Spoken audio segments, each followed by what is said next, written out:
किसान भाइयों नमस्कार। एफएसआईटी की दुनिया में आप सभी का स्वागत है। प्यारे किसान भाइयों, जिस तरीके से आप हमारा सपोर्ट कर रहे हैं बहुत ही सराहनीय है। प्यारे किसान भाइयों, रोज़ की तरह आज हम आपको फिर बताने वाले हैं कि फसल में क्या ऐसी चीज़ डालें कि जिससे हमारी लागत कम हो और पैदावार अधिक हो।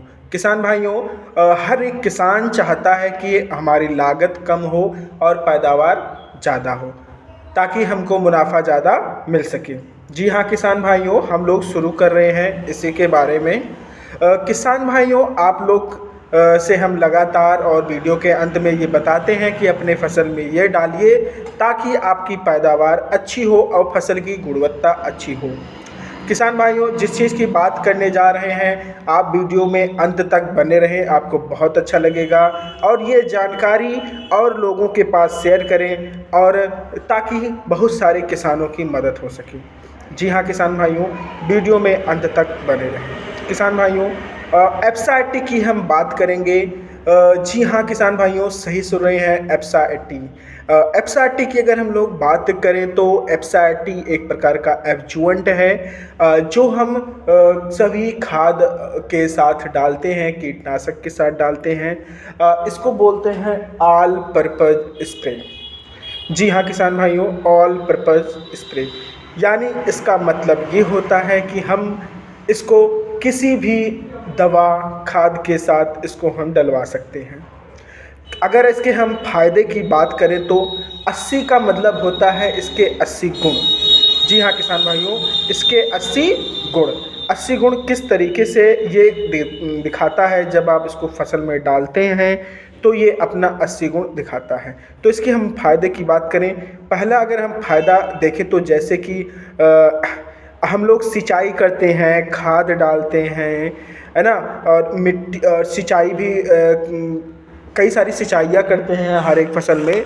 तो जिस तरीके से हम लोग लगातार जो है कि अपने फसलों में इतनी बार खाद डालते हैं, हमारी लागत ज़्यादा लग जाती है, मुनाफा हमको नहीं मिलता है। तो हम लोग एक एक बारी बारी से हम लोग उसके बारे में समझेंगे कि कैसे एफएसआईटी हमारे फसलों पर काम करता है। जी हाँ किसान भाइयों, पहली बात तो ये है कि जब हम लोग यूरिया खाद तो एक आम बात हो गई है कि यूरिया खाद लोग डाल देते हैं और इसका काम क्या होता है, सिर्फ बढ़ाना। हमको पता है कि 78% यूरिया हमारे वातावरण में पाई जाती है, तो 78% पाई जाती है, 46% का कुछ परसेंट हर एक खेत में हम लोग डाल रहे हैं। इससे बहुत सारे न्यूट्रिएंट्स ख़त्म हो जा रहे हैं। प्यारे किसान भाइयों, अगर आप एफएसआईटी के साथ में आप यूरिया डालेंगे तो जहां आप 20 किलो यूरिया डालते हैं आप वहां पे 10 किलो यूरिया डालिए, 5 किलो डालिए उसके साथ में। नहीं तो आप स्प्रे करा दें, करीब 200 ग्राम यूरिया लेकर के आप एफएसआईटी करीब 40 ml ज़्यादा हम लोग बता देते हैं, ये करीब 20 ml पड़ता है 1 बीघे में। तो आप इसके साथ डलवाइए, उसका स्प्रे करवा दीजिए। तो इस तरीके से आप खाद डाल दीजिए। ये क्या करेगा कि यूरिया को उस मात्रा तक काम करेगा जहाँ उसकी ज़रूरत है, फिर उसके प्रभाव को ये ख़त्म कर देता है। किसान भाइयों, ये तो हो गया पहला। कोई भी खाद आप डाल रहे हैं एफएसआईटी उसमें डला दीजिए और उसमें जो है कि कम मात्रा में डलवाइए, क्योंकि एक प्रकार की ये एक्टिवेटर भी है, इसके 80 गुण हैं, हम एक शब्दों में इसको नहीं बता सकते हैं। दूसरी बात है दवा जो होती है वो तेलीय होती है और जब एफएसआईटी इसमें डालते हैं तो ये एक अपना घोल बना लेता है और ये जाता है, जैसे ही इसके ऊपर पत्ती के ऊपर पड़ता है उसकी एक सतही तनाव होता है, उसको तोड़ देता है और पूरी तरीके से दवा उस पर जाकर के मिल जाती है। और इस दवा को करीब ये 31 से 32 दिन तक ये इसको छोड़ता नहीं है। अब बताइए कि अगर कोई भी दवा है उसको 31 से 32 दिन तक ना छोड़े तो कोई भी बीमारी उसके ऊपर नहीं आ जा सकती है। दूसरी बात करें हम, जो पाउडर फार्म में जो होती है दवा, वो घुलती नहीं। जैसे सल्फर हो गया, पानी में घोलोगे तो घुलेगा नहीं। तो आप उसमें ज़रा सा आप एफएसआईटी डाल दीजिए और फिर उसको डाल दीजिए, देखिए पूरी तरीके से वो घुल जाएगा और जो है कि पौधों पर वो पूरी तरीके से जो पड़ेगा। एफएसआईटी के अंदर सबसे खास बात यह है कि इसमें बहुत सारे माइक्रो न्यूट्रिएंट्स होते हैं छोटे छोटे जो तत्व होते हैं, सूक्ष्म तत्व जिसको हम लोग बोलते हैं, जो पौधों को बहुत ही ज़रूरत होती है, क्योंकि हमारे मिट्टी में वो चीज़ें अब नहीं रही हैं कि जो उसको मिल सके, तो ये उसकी पूर्ति कर देता है। और दूसरी बात करें कि जितनी भी दवा है, जितनी भी खाद है, उसकी कार्य क्षमता को ये बढ़ा देता है।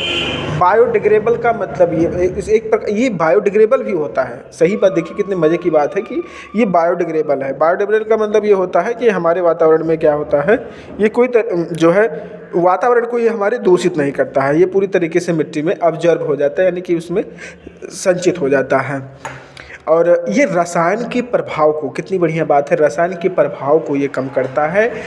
कि रसायन की वजह से कितनी सारी बीमारियां हो रही हैं हमारे समाज में। हमारा पूरा इंडिया जो है कैपिटल बनता चला जा रहा है, डायबिटीज़ का, शुगर होते हैं, बीपी जैसी समस्याएं हो रही हैं। तो ये कहीं ना कहीं हमारे खान पान से बहुत ताल्लुक़ रखता है, क्योंकि खान पान हमारा जो आज के 20 साल पहले था वो अब नहीं है। तो कितना अच्छा है हम लोग अगर एफएसआईटी का प्रयोग कर रहे हैं।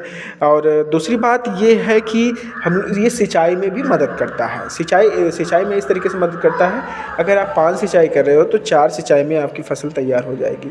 ये नमी को ज़्यादा दिनों तक बनाए रखता है। कितनी अच्छी बात है, नमी को देखिए, अगर वो राजस्थान जैसे एरिया में है और वहाँ पर लोग खेती कर रहे हैं जहाँ पे पानी की मात्रा जो न्यूनतम मानी गई है, वहाँ पर भी लोग इसका बहुत प्रयोग कर रहे हैं। एफएसआईटी कोई छोटी चीज़ नहीं है, बहुत बड़ी चीज़ है। करीब 110 देश में हम लोग इसके साथ में काम कर रहे हैं। और अगली बात करें तो ये एक जैविक कृषि उत्पादक है, जैविक के तरीके से। भाई लोग कहते हैं कि जैविक है, हम गोबर की खाद डाल रहे हैं। भाई गोबर की खाद डाल रहे हो, पशु खा क्या रहा है? आप वही यूरिया, वही पोटास, वही दवा आप डाल के वो पैदा कर रहे हो, उसी से पैदा किया हुआ आप पशुओं को खिला रहे हो, तो कैसे वो एक जैविक हो गया? तो ये क्या है, इसको एक अलग तरीके से इसको तैयार किया गया है और हम खेतों में डलवाते हैं और बहुत बढ़िया रिजल्ट मिलता है, मिट्टी हमारी सुधर जाती है। और बात करें कि इसकी एक जो इसका जो कार्य क्षमता है, कार्य क्षमता की बात करें तो हर एक फसलों पर ये काम करता है। A to Z कोई भी फसल हो, हम लोग महारत हासिल किए हैं। किसान खुद बोलते हैं कि सर ये बहुत बढ़िया है, और इसी के हम लोग खेती करते हैं और लगातार हमको बहुत बेनिफिट मिल रहा है। चाहे वो मिर्चा हो, गोभी हो, गेहूं हो, कोई भी फसल हो। गेहूं में करीब 18% तक वृद्धि देखी गई है, धान में करीब 40% तक वृद्धि देखी गई है, सोयाबीन में करीब 60% देखी गई है। अमरूद, कई सारे फलों में इसका हम लोग प्रयोग कराते हैं। फल की चमक अच्छी होती है, गुणवत्ता अच्छी होती है। तो प्यारे किसान भाइयों, अगर इस तरीके से ये प्रोडक्ट हमारे बीच में ये कार्य कर रहा है तो हमें ज़रूर इसको जो है कि प्रयोग में लाना चाहिए और लोगों को बताना चाहिए कि इसका प्रयोग किस तरीके से है। प्यारे किसान भाइयों, अगर आपको एफएसआईटी की अगर ज़रूरत है, एफएसआईटी आप अपने खेत में डालना चाहते हैं, तो आप हमसे संपर्क करें, मेंशन करें, अपना नंबर शेयर करें और जहां पर आप हैं आपको वहां पर एफएसआईटी मिल जाएगा। किसान भाइयों, हम स्वस्थ रहें, हमारा खेत स्वस्थ रहेगा तो हम स्वस्थ रहेंगे। अगर हम स्वस्थ रहेंगे तो पूरा देश स्वस्थ रहेगा, क्योंकि पूरा भारत जो है करीब 80% जो है लोग जो है खेती पर निर्भर हैं। और जो है कि जो आने वाला समय है, इतनी सारी बीमारियां, जो लाइफस्टाइल डिजीज़ हो रही हैं हम लोगों को, हम इससे बच सकते हैं। और रसायन का कोशिश हमारी है कि रसायन का प्रयोग कम से कम करें। आप एफएसआईटी के साथ में आप रसायन डालिए, आपकी फसल को कोई नुकसान नहीं पहुंचाएगा। कोशिश करिए कि रसायन कम से कम आप प्रयोग करें अपनी फसलों पर। और किसान भाइयों, इसी के साथ में जो है हम लोग मिल करके इसको आगे बढ़ाएंगे और हर लोगों तक, हर गांव में, हर शहर में एफएसआईटी पहुंचाएंगे। एफएसआईटी एक प्रकार का हमारे लिए जो है कि एक वरदान के रूप में हमको मिला है और इसको हम अपने खेत में डालते रहेंगे। और फिर देखिए, बहुत सारे क्षेत्र में पड़ रहा है और एक नई शुरुआत है और लोगों के बीच में जो है कि पड़ रहा है। और हम लोग जितने भी किसान भाई हैं, हर एक किसान भाई अपने खेत में इसको डलवाइए। और अधिक जानकारी के लिए आप हमें कमेंट करिए, अपना नंबर दीजिए, मैसेज करिए, हमारे यूट्यूब पर मैसेज करिए, हम वहाँ तक एफएसआईटी पहुँचाएँगे। अपने पोषक तत्वों को बचाना है। अगर किसान भाई समझ रहे हैं कि आज के 20 साल बाद देखा जाए कि जो घी हमको खाने को मिलता था वो घी नहीं मिलता है, हम नाक लगा कर देखते हैं कि इस घी में जो है कि खुशबू है कि नहीं है। ऐसा होता था कि घर में अगर घी बनता था तो बाहर तक खुशबू आती थी, मट्ठा घर में होता था। आज की डेट में सोचिए टमाटर जो है, टमाटर की अगर सब्ज़ी बना के रख दीजिए, एक टब टमाटर, उसको ओपन करके उघाड़ कर नहीं देखोगे तो उसमें पता नहीं चलेगा कि हाँ ये टमाटर की सब्ज़ी है। पहले क्या होता था किसान भाइयों, टमाटर 4 टमाटर अगर अपनी कढ़ाई में डाल देते तो डर लगता था कि कहीं इसमें जो है सब्ज़ी खट्टी ना हो जाए। तो देखिए वक्त बदल रहा है, अल्फ़ाबेट बीमारियां हो रही हैं, किसी को शुगर हो जा रहा है, किसी को बीपी हो जा रहा है, कैंसर हो जा रहा है, लोगों को कैंसर जैसी समस्याएं आ रही हैं। बताइए कितनी तरीके से आर्टिफिशियल एजेंसी बढ़ रही है। तो किसान भाइयों, आप सभी लोग एफएसएलटी का प्रयोग कराएं, अपने आप को स्वस्थ रखें, अपने घर परिवार को स्वस्थ रखें। Thank you so much. मैं सुनील कुमार अयोध्या से।